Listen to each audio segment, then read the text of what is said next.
He's a smart customer, I will tell you.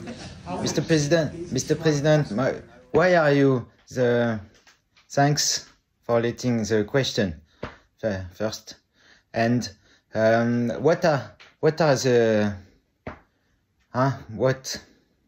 What is it that is going on? Ce courageux reporter français, en plus d'être extrêmement séduisant, soulève une question très pertinente. Qu'est-ce que c'est que ce bordel aux États-Unis? Des saluts nazis en pagaille, des déportations d'immigrés, une mèche vraiment trop rabattue sur le front. Depuis l'arrivée au pouvoir de Donald Trump en janvier dernier, on a l'impression que les Américains font tout pour instaurer le 4e Reich. Alors est-ce que les Américains sont en train de devenir nazis? Est-ce qu'ils font juste une bonne grosse blague à tout le monde? Pourquoi on compte les points au tennis de cette manière? Aujourd'hui, on récapitule le fascisme.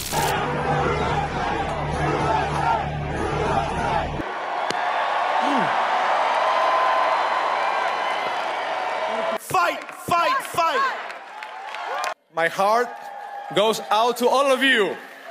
Donald Trump est un héritier multimilliardaire qui possède autant de neurones qu'un pneu et qui est parvenu à devenir président des États-Unis pour la 2e fois. Depuis le 20 janvier, date à laquelle il est devenu officiellement président, il s'est passé énormément de choses. Il a renommé un endroit de la Terre qui lui plaisait pas. Il a interdit l'accès à la Maison Blanche à un média qui a refusé de renommer cet endroit de la Terre. Il a gracié 1500 émeutiers qui s'étaient introduits de force dans le Parlement américain en 2021. Il a coupé les subventions publiques aux chercheurs qui s'intéressent au genre ou aux discriminations raciales. Il a effacé des milliers de pages web gouvernementales qui parlaient de vaccins, de santé mentale, d'addiction ou d'environnement. Il a mis fin aux politiques de diversité dans les administrations. Il a coupé la quasi-totalité des financements du USAID, l'agence qui s'occupe d'aider financièrement les pays pauvres, ce qui provoque forcément des drames à l'autre bout du monde, comme par exemple ces 8000 femmes qui vont mourir de complications durant la grossesse et l'accouchement. Il a publié une vidéo de déportation en ASMR. Il a mandaté Elon Musk, une personne totalement non élue par personne, pour faire des coupes budgétaires drastiques dans l'administration publique. Il a interdit les personnes transgenres dans l'armée et dans les équipes de sport féminines. Il a viré des magistrats qui avaient lancé des enquêtes sur lui et son rôle dans l'invasion du Capitole en 2021. Il a dit qu'il voulait annexer le Canada et le Groenland, d'une manière ou d'une autre. Il a retiré les États-Unis de l'accord de Paris sur le climat, pour un maximum de gaz à effet de serre. Il a retiré les États-Unis de l'Organisation mondiale de la santé, pour un maximum de pandémies. Et il côtoie énormément de gens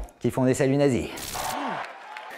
Alors, quand on voit tout ça, on a envie de décéder déjà. Est-ce que vraiment c'est la priorité sur Terre, là, ce qui se passe? Avoir un octogénaire égocentrique qui a jamais vu de psy de sa vie en charge du pays le plus puissant au monde? Vraiment? Est-ce qu'on n'aurait pas voulu plutôt être heureux? Donald Trump a signé depuis le début de son mandat 76 décrets présidentiels, ce qui est 2 fois plus que Joe Biden sur la même période et 4 fois plus que Barack Obama. Toute cette frénésie législative n'est pas due au hasard. C'est parce que Donald Trump prend beaucoup de cocaïne. J'apprécie l'humour. Était-ce de l'humour? Je ne sais pas. Peut-être que si. Non, c'est une stratégie élaborée par Steve Bannon, champion du monde de salut nazi sans faire exprès, et ancien conseiller du président Orange. The opposition party is the media.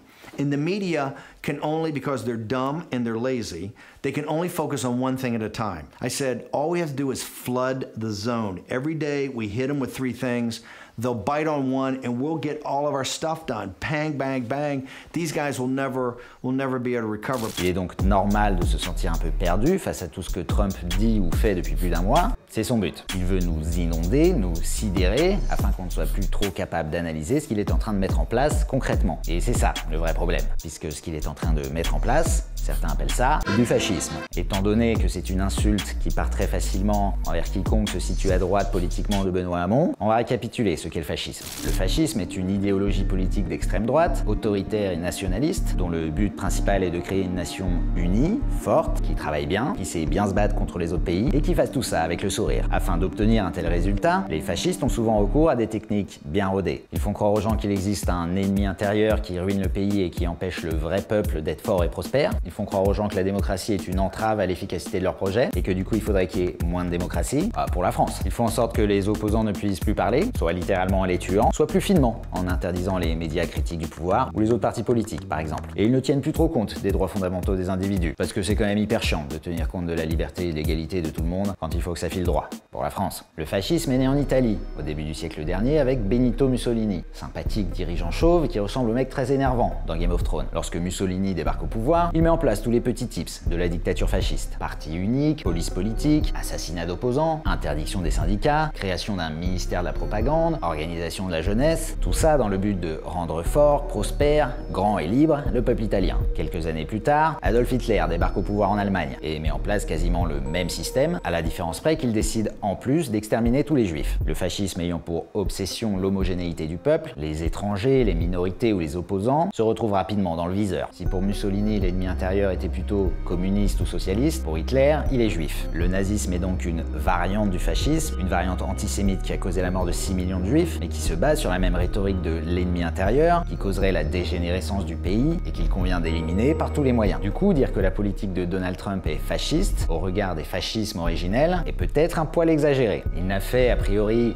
assassiner personne parmi ses opposants politiques, a priori, et le pays reste à l'heure actuelle une démocratie. Mais pour le reste, il y a pas mal de points communs. Par exemple, en signant des tonnes de décrets présidentiels, Donald Trump tente, à sa manière, de concentrer les pouvoirs. Il essaye de s'arroger le pouvoir législatif, c'est-à-dire le pouvoir de fabriquer des lois, en plus de son pouvoir exécutif, celui de faire exécuter les lois, qui lui revient de droit en tant que président. En effet, aux États-Unis, les décrets présidentiels sont censés être de simples directives, des ordres en gros, mais qui doivent tout de même respecter la loi en vigueur, qui, elle, est votée par le Parlement. C'est le principe de la séparation des pouvoirs, et c'est grâce à ça que certains décrets de Trump ont d'ores et déjà été annulé sur décision d'un juge parce qu'il ne respectait pas la loi. Le problème, c'est qu'il a signé tellement de décrets qu'il est difficile pour la justice de suivre le rythme. En plus de ça, quand un juge annule un de ses décrets, Trump s'arrange quand même pour que ça passe. Par exemple, il a été obligé par la justice de remettre en ligne certains sites qu'il avait fait supprimer parce que c'était visiblement contraire à la loi de les supprimer. Sauf que Trump a quand même décidé de faire apparaître un bandeau, par exemple en haut de cette page d'information sur le sida, où il se permet de dire qu'il n'est pas content. Toute information sur ce site promouvant l'idéologie de genre est extrêmement inexacte et déconnectée de la réalité biologique immuable qui veut qu'il y ait deux sexes, hommes et femmes.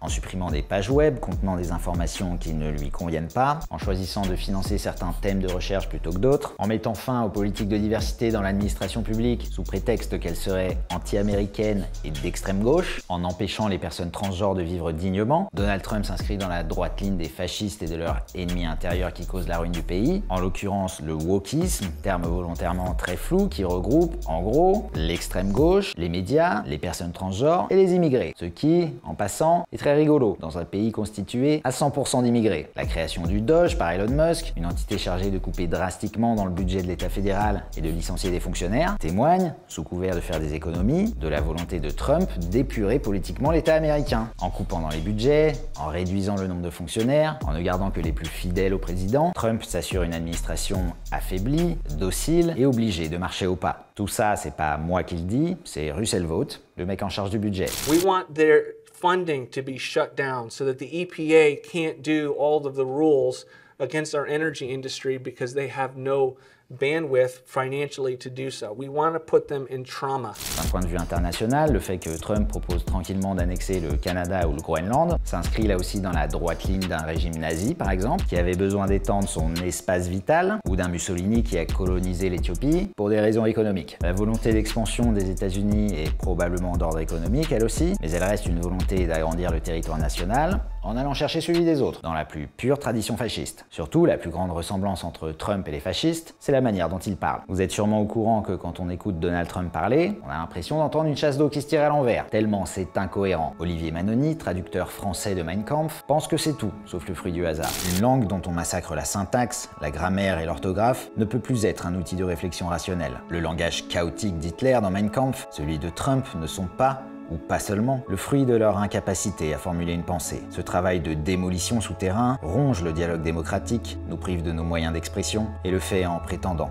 nous rendre notre liberté. En résumé, l'Amérique de Trump n'est pas encore tout à fait fasciste, mais tout est en place pour qu'elle y ressemble chaque jour davantage. Ce qui se passe aux États-Unis est donc très grave, étant donné qu'il s'agit de la première puissance militaire et de la première puissance économique au monde, avec donc une capacité de nuisance plutôt dantesque. L'autre problème, c'est que Trump est loin d'être seul. Il existe aujourd'hui une sorte d'international fasciste qui s'entraide, qui se donne des conseils et qui se retrouve dans des meetings où on se laisse un peu trop aller à la franche camaraderie. En France, ce sont sans surprise les partis d'extrême droite qui se rapprochent le plus du Trumpisme. Éric Zemmour du parti Reconquête était par exemple présent à la cérémonie d'investiture de Donald Trump aux côtés de Marion Maréchal ou de Louis Alliot du Rassemblement National. Éric Ciotti, cette crotte de chien, a même ouvertement commencé à faire du Trump dans les médias, c'est-à-dire à dire des choses factuellement fausses face caméra et à s'en ficher totalement que ce soit faux, tant que ça inonde de la zone et que ça cible l'ennemi intérieur, en l'occurrence les syndicats d'extrême gauche. Je crois que c'est une décision ad nominem. Mais non, elle était...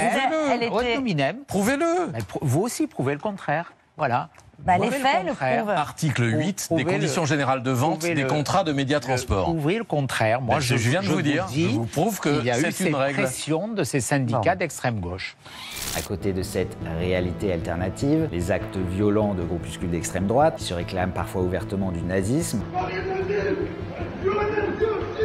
sont de plus en plus fréquents dans nos rues. Comme aux États-Unis, les diatribes anti-woke, les attaques contre les médias, contre l'audiovisuel public, contre l'ultra-gauche ou les syndicats, tout ceci doit nous rappeler que le fascisme est déjà un peu là, chez nous. Heureusement, une fois qu'on sait tout ça, il reste 2-3 choses à faire pour échapper à la catastrophe. Voter pour des gens qui respectent un tantinet la démocratie et les droits fondamentaux des individus. Si on est au pouvoir, tenir compte des élections, même quand ça nous arrange pas. Si vous voyez ce que je veux dire. Rapport aux législatives 2024 par exemple. Arrêtez de filer de l'argent aux fachos. Genre arrêtez d'acheter les Tesla d'Elon Musk ou les abonnements Canal+ de Vincent Bolloré. Par exemple, arrêtez de filer un micro à l'extrême droite, afin qu'ils ne puissent plus dérouler leur argumentaire fasciste sans la moindre contradiction. S'accrocher comme jamais à l'indépendance de la justice et des médias, les seuls contre-pouvoirs qui nous restent, faire tomber le capitalisme qui nous pousse chaque jour un peu plus dans une compétition mortifère, et ne pas hésiter à dire à Eric Ciotti que c'est une crotte de chien. À bientôt les cocos.